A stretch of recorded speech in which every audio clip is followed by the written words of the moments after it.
வணக்கம் வணக்கம். நான் தான் உங்கள் ஆக்டர் முல்லை நீத்தன்.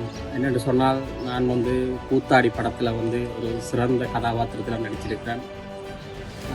எதிர்வரும் மே மாதம் 10ஆம் தேதி பிளாக் டவுன் பவுமன் ஹாலில் அனைத்து கலைஞர்களுக்குமான விருதுகள் வழங்கும் நிகழ்வை அட்பயா ஏற்பாடு செய்திருக்குது. இதில் நான் நடித்த கூத்தாடி படமும் கலந்து கொள்வதிலும், இந்த அட்பயா விருது வழங்கும் நிகழ்வில் எங்கள் கூத்தாடி குழுமம் கலந்து கொள்வதிலும் எனது சார்பாகவும் என் கூத்தாடி படக்குழு சார்பாகவும் அட்பயாவுக்கு எனது மனமார்ந்த நன்றிகளையும் வாழ்த்துக்களையும் தெரிவிப்பதில் மகிழ்ச்சி அடைகின்றேன். நன்றி.